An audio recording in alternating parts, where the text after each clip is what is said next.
afternoon, gentlemen and ladies. Thank you very much, everybody, to be kind enough to come here and listen to what I'm going to share.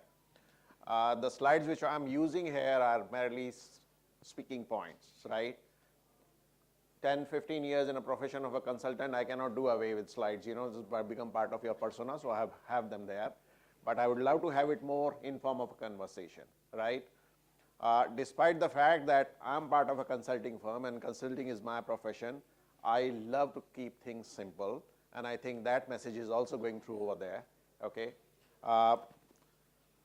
Let me whiz through the slides and shoot the question if you have any or anything which you want to share. What is marketing? I think we should not spend any time on this slide, right?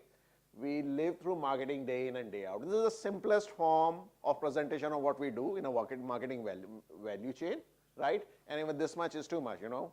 You would say you don't want to talk about it. All of us know that most of the changes which has happened during the past few years have happened in the last leg, field marketing, where the definition of field itself has changed, right? And we'll touch upon that, you know, in what way it is making. Actually, this whole is becoming a hodgepodge. I try to sift out the trends which has happened, right? The one is a major trend and sub-trend. So we were in marketing, nice world, right? And we create a cocoon around that, and that was out of those 4 Ps which we learn in the B school, we focused on one, promotion, primarily, right? We forget about product, which became to someone else, etc., etc. Then we went to digital marketing, okay? And everything is digital. All we spoke about it as if brand marketing doesn't happen, right? And both were happening in silo. What is happening is post-digital marketing. And the statement, I could not get the name of the gentleman. We don't believe in digital marketing. We believe in marketing in digital world. I think this is what describes our state correctly, right? So what is happening? We were living in a silo. We created another silo, and now we are in a situation where all these silos are getting merged into each other, right? They retain some sort of distinctive identity because each of the so-called old silo has very deep capabilities, so you cannot obliterate them completely, but there is convergence, strong convergence. The second is message experience. We had 2 sessions in the morning, right? A lot was being said about message. At the same time, now we are spending quite a considerable amount of stress on experience. And experience is changing. Now we have several touch points for the customer. Each touch point is giving an experience. The sequence of those touch points is giving an experience. Then the product which they consume gives an experience. They share their experience, so on and so forth, right? So importance of experience is increasing, okay? And a thing which I will not cover here, which we will see during the next 4 or 5 years emerging, the importance of product in our life, in a life of a marketer, would also increase, right? The sub-trend, push to pull. That was a time I pushed my advertisement to you, and I pushed my mail to you. Now what I want to do, I want to do my sales, then I want to go and write something good about me on the Facebook or something, right? So that would create the pull, and then you tell me what is demand, you tell me how this is going to be delivered, etc. So a lot of pull-related role is happening, right? Work to plan. I have a strategic marketing plan, and I'm done. I'm going to execute it. What is happening now? We are very agile and smart. You do not know where an opportunity will rise up. Consequently, from creative, a beautiful creative, there's a big role for code and algorithm, right? All of us who are familiar with digital marketing are familiar that importance of algorithmic or programmatic buying is growing up and up. What is that? That program is so smart that very quickly identifies a small pocket of opportunity somewhere else and start doing a marketing which is catered to that. So that is developing. What is the consequence? Now there's no more linear, right? If it is curvilinear, God knows what it is, right? Day in and day out, we are grappling with that question. We worked with the companies in the area of brand marketing. Then we worked with the companies in the area of direct marketing. Then they said, what is happening in the social market? And I tell you one example. This is an electronic manufacturer company in North America. They've started wondering what is happening about my price perception, and is it having an impact on my sale, which is a result of my all marketing, including brand marketing. And then we ended up converging this several ways, do the sentiment analysis, and they suddenly realized that around 4 to 5% of the total sales is driven by that positive sentiment. Not only that, all the analysis, the great data churning I'm doing takes something like 2-3 months. Using this social sentiment, I can give them indicator with a lead time, right? So this a spike is going on in your positive sentiment, that is going to create a spike in something else, which is going to create a spike in something else, right? Channel proliferation, I told you, this is one of the example of channel proliferation. Increasing channel interaction. Customer experience, we just spoke about it, right? How you experience, where you experience, and we are talking about, moment of truth. Even in the real brick and mortar world, people are trying to figure out how the customer is moving through the aisles, right? At which aisle he stops and watches, looks at what thing, right? And then what kind of communication or treatment we should be giving them. 20 years ago, 25 years ago, when we were working with the Best Buys of the world, we used to create a persona, and you step in, person like me steps in and they say, okay, he's a middle-aged guy with a settled family, kids in preteen, and everybody's taught something about it, right? Now all those things are being enabled through technology. Software and technology is the new middleman. You talk to software, customer talks to through the software, Google, Facebook, whatever it is, right? And the software is connecting us. So there's a lot of confusion, right? Things would settle down and we'll figure out which way it is, but all this battle and this maze is going to be traversed using technology. Everything changes, and the concept of technology changes fastest, okay? When I was in my school or college, for me the technology was a big car or a computer, PC-80, no 640, no with the inherent hard drive or whatever, okay? But now what is that? What it is doing? I try to go to the generics of it is. When we say technology, what it is actually, what are the functions which is? Sensing, collecting data information. I was scratching my head. What do I collect? Is it information or is it data, right? At some places it is unstructured, so it is more of information. At some places it is data. I collect that, and then what do? I do integration, storage, retrieval. Whole data technologies, right? Consumption of information. So data is converted into information. It could be customer insights, how do you buy, why do you buy, your life stage, life cycle, so on and so forth. That's where the consumption is. Not only that, I facilitate consumption of this information. So I'm creating dashboards, dynamic dashboards, real-time interactive dashboards, so on and so forth. So you can consume it, right? Then decision execution, again marketing driven. We spoke about algorithmic buying. I will speak little more simple examples. I'll touch upon some of those, and you will see how important that is. And the last and the most important, monitor and measure the outcome, right? Unless a thing which you cannot measure, you cannot manage. And that is happening to the marketing also. What are the building blocks? Hardware, platform, software, data analytics. Very fundamental 4 building blocks.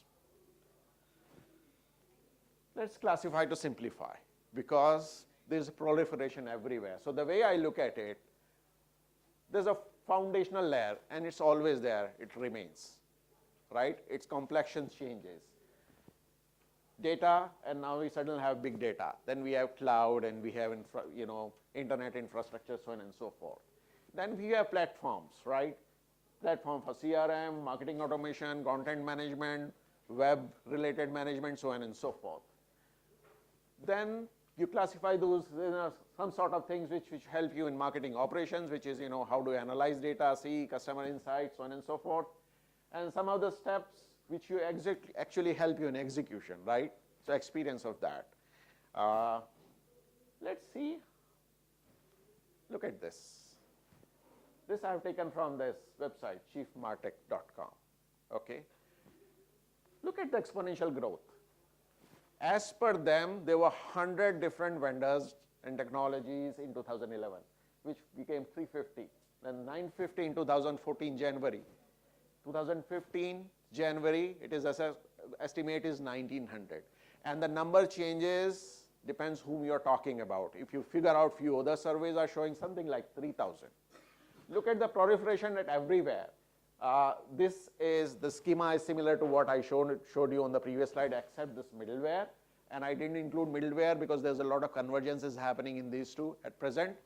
Maximum proliferation is happening here, right? Countless. We all know listeners, right? For the blogs and those kind of a thing. I think there are almost 1,000 listeners now, right? And we have to wade through this. The strategy, the marketing technology strategy is about marketing plus all these different components of strategy. So what do we expect, right? What do we expect from marketing strategy? Align with business strategy. Very fundamental, simple, like any other strategy. The second is integration.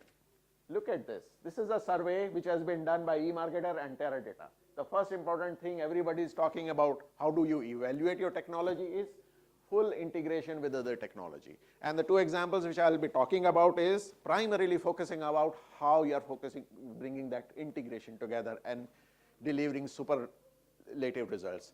Deliberately, I have chosen those examples where individual components are simple. So I won't be talking about buzzwords, right?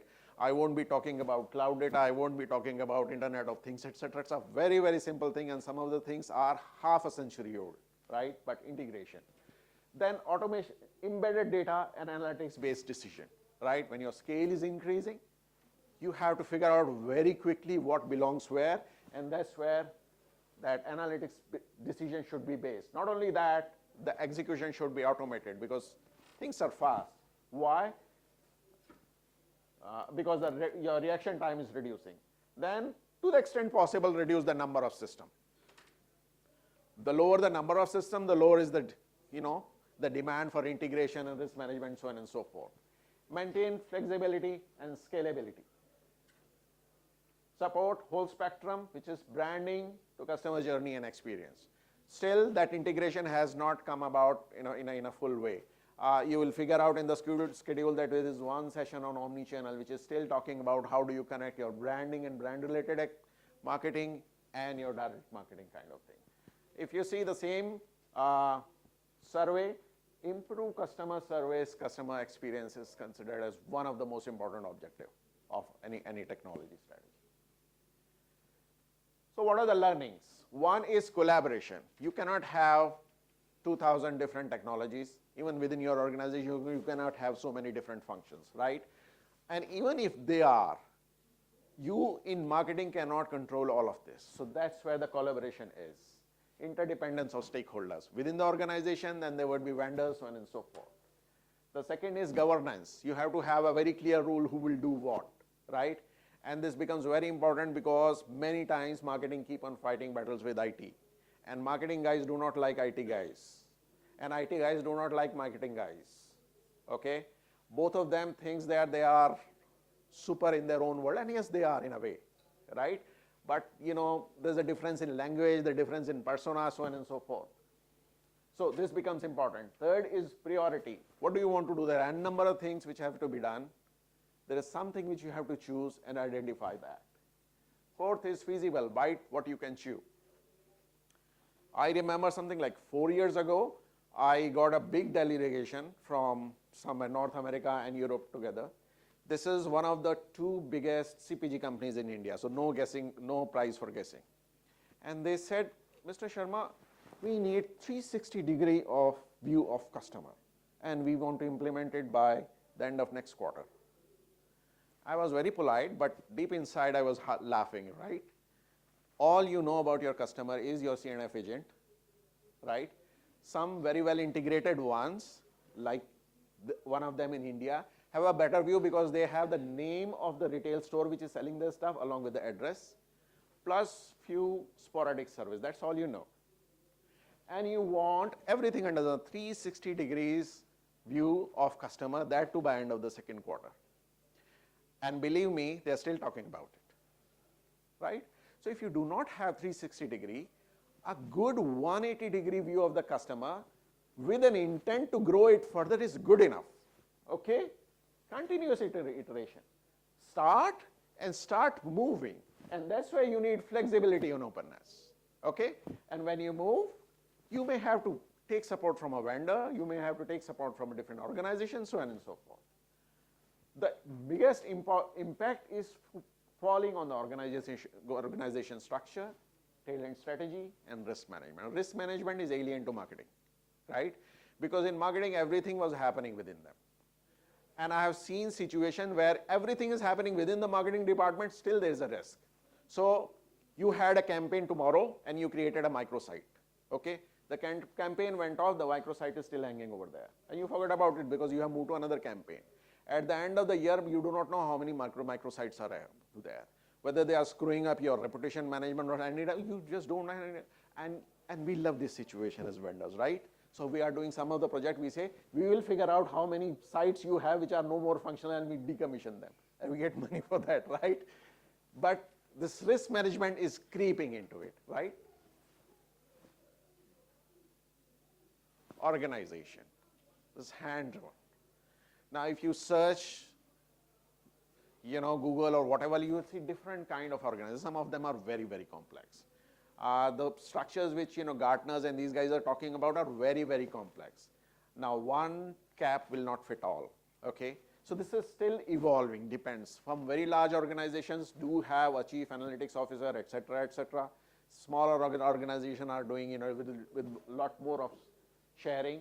One survey says that 81% of the large global companies have the role of CMTO. CMTO is Chief Marketing Technology Officer, though designation and role description varies a lot.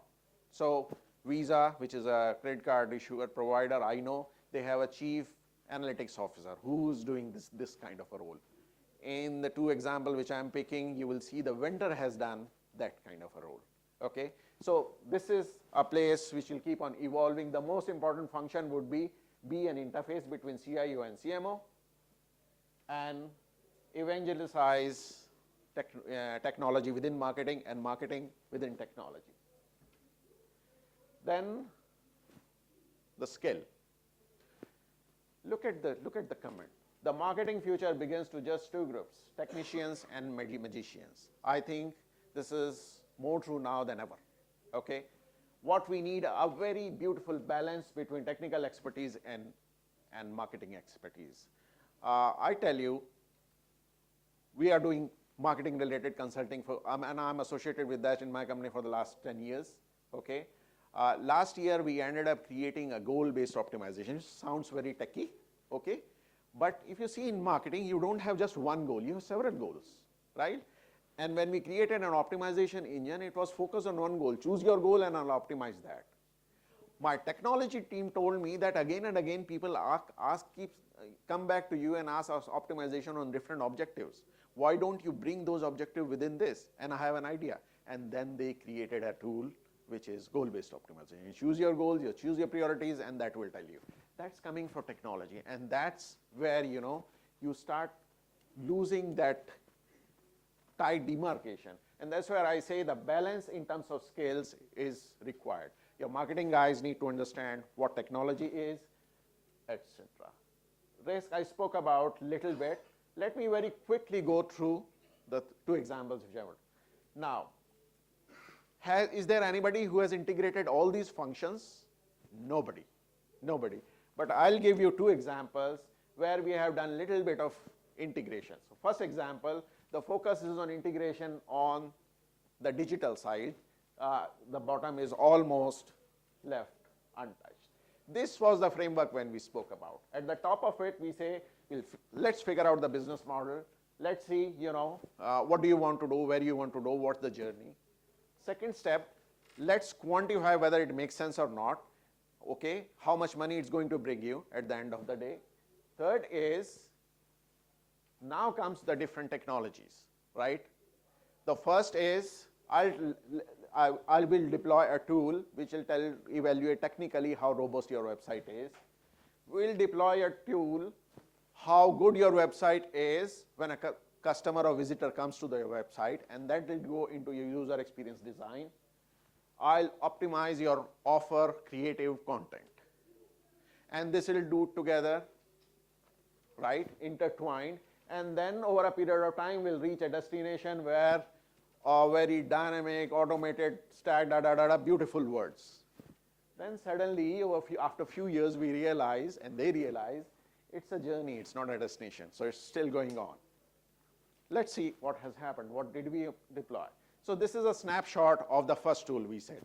We delivered, okay? There are different dimensions, where at some places you're doing very good, at some places you're doing very bad. This technology tells you, what are the area where you should focus to improve, whether your tags are missing or you're missing not protecting the confidential information, so on and so forth. So this is the technical stuff. Second is, I told you, from customer perspective, when you come, how do you like it? Vis-a-vis, you're the best in class, worst in class, right? We have actually assembled a good number of experienced user experience design guys, right? And they do the evaluation of the existing websites and scoring and so on and so forth. And we can tell, okay, where do you fall vis-a-vis the whole group? Where do you fall within the peer group? And then double click the best case.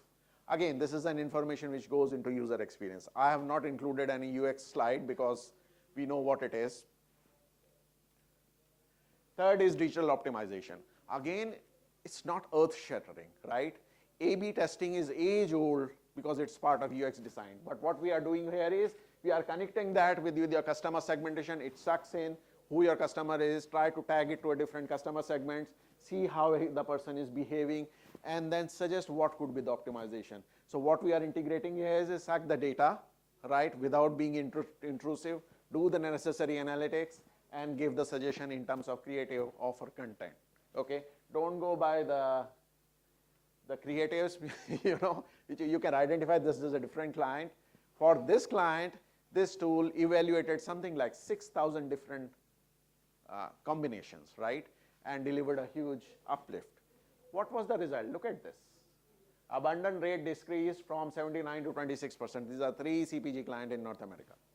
And this is the first year result. Initial load time, 1+ minute. It sounds too much, but whatever. It is reported that way, to 10 seconds, which is enormous. Okay. Traffic, total visits, increased 77%, 113%, 377%. There's 3 clients. Enormous, right? I'm not using rocket science. The spider which you have used, there are hundreds of spiders, thousands of spiders in the market, right? A/B testing, I told you, we are doing multivariate, but A/B is pretty old, right?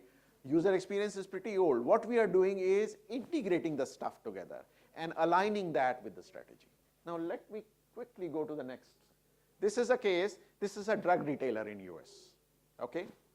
Now in this case, if you see, the integration encompasses the bottom layers also, right? And what we are trying to integrate is all sorts of data, wherever they are, cost data, CRM data, loyalty data, etc., right? Along with capability to see and analyze that on the fly, take decision, test those decisions, and execute those decisions. It's not that we rewrote the entire organization. We created a sort of layer which is connecting all these different diverse things and enabling those actions. So what you can do, you can create your customer segmentation. And this segmentation scheme is RFM. Again, I deliberately chose some of the examples which are very simple. Recency, frequency, monetary value, which is at least half a century old, right? With this RFM, you are choosing, you are a particular, say, hair care person. You choose for hair care and figure out those dynamic segmentation and figure out, okay, my strategy is I'll focus on the next best. Second best. Best is already giving me a lot, okay? Now you start mining. Who's buying? Why buying? Right? How the person is buying. The person is responding to my mailers or coupons or not. And then you decide a strategy and execute, unleash, merchandising, all those kind of a thing, right? This is an example, different kind of, what category you're buying, whether the person is responding to promotion, how much profit we are earning, what is the margin here, what margin we earn on this person, how often this comes, etc., etc. You see, this can suggest you what different data strands are coming into the picture, and then you are churning out your marketing. Marketing is, now it becomes very personalized, right? So you get a mailer, how you are spending. You get a mailer, you are looking for this particular haircut stuff. Okay, I don't look for haircut stuff, but you can look. And this is available. A very popular one, gas saving. You typically buy this medicine or this drug or whatever it is, and now it is available at a store near to you. Why spend so much on gasoline? Store brand conversion. Now I know what kind of person are coming to which store, what they are buying, so I change my assortment. I cut down on a whole host of things and I focus on the things which people are buying. Look at the result. The same thing, the integration enables me test and control, and I see how much incremental and that is delivering. Look at the result. The basket size improves 85%. The basket value improves 120%. RFM is an analytics methodology which is at least 60 years old, 50 years old. MicroStrategy is the platform or stuff which we are using to write that layer. Look at the difference it is making just by combining all different strands of technology and marketing. Look at the organization which was there. Actually, there's a little bit of history here. There was one group of people within the client who were doing this, and we were consulting them, right? And then those guys split and created a company. And then we purchased that company, okay? So in a way, that CMTO role got incubated within the organization, right? Then came out of the organization, became a vendor, and then another long time vendor acquired that. So we are delivering that role of CMTO. This is very deeply embedded within that, okay? And you see, suppliers are part of it. It's not that this organization alone is doing stuff. This tool capability is extended to the suppliers as well. Okay, I think I have already exceeded, but still, can we take few questions if there are any? Please.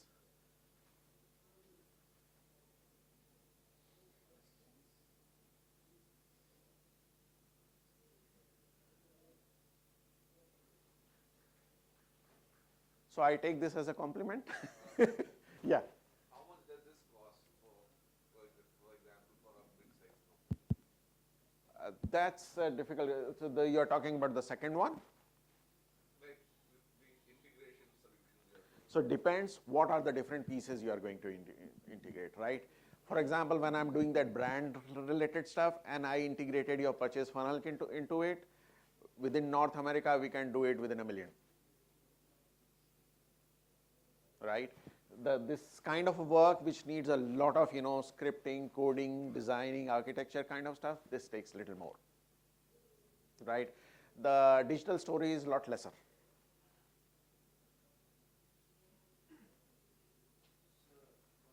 Yeah. As you said, there are several strategies and you chose the best strategy. So there is an algorithm to choose the best strategy and then move forward than the second best strategy. So then the execution part, the decision making part, are you also executing it in real time to your campaigns, to your clients' campaigns? So I think strategy and tactics, they are two different things. So strategy you. Eventually those decisions, Yeah. those strategies are executing in real time to the campaigns. Yes. Email marketing campaigns. Almost real time. So the second case example, almost real time. So on the dashboard, you did the segmentation, and then you saw who's buying, and this guy is buying a lot of frozen food, but he's not buying a particular kind of a thing. Should I offer this a coupon to this person? Okay, now I decide this tactics. I'm going to offer this, but let me test that. Okay. So again, I go back to the data and sift out all those guys who belong to this, homogeneous within, so comparable, right? And within that, I decide what is the test and control. And then as I say, okay, for test, I'll offer this particular kind of offer, right? The only time lag could be if we really want to go and create some creative for that. That would be the only, whatever you call it, creators. Whether browsing and whether email campaigns, so it's going there. Yeah. Right? And then monitoring, who's opening, who's responding. I think we have one more question there, and then we'll just. The question here that you're talking of is about more or less aggregating all the customer data at one single place and then unifying with the communication. Yeah. So what if you're aggregating the behavior of the user at once as a single stack and then using that to trigger engagement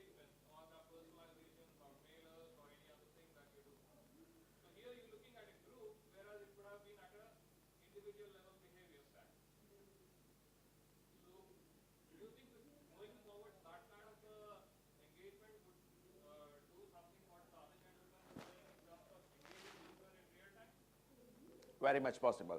So we are using, here the behavior is being read out of history, right? What could be the next step is we connect that real world with over there and start bringing that behavior into the picture. I think that would happen when we go into big data and those kind of stuff, right? Small point here is that the behavior of the user starts even before he becomes a customer. Yeah. And if you are able to build stack at the user level, then only you actually are even capable of doing of any engagement. Otherwise, you'll be just doing any integration across the system. Yeah, you're absolutely true. So suppose if I'm doing this for India, maybe I'll have to think about that, because what is happening in organized retail in India, you are only scratching at the surface, right?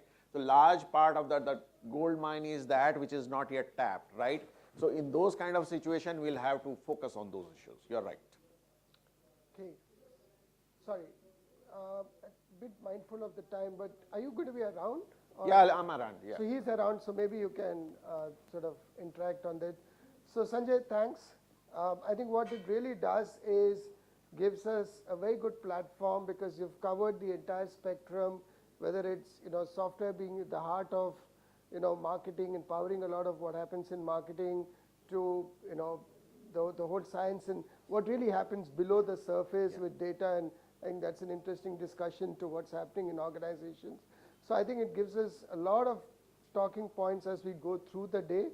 So thanks for that, and I'm sure you had more to cover, but I guess we will have conversations through the day on this. So folks, we just put our hands together for Sanjay.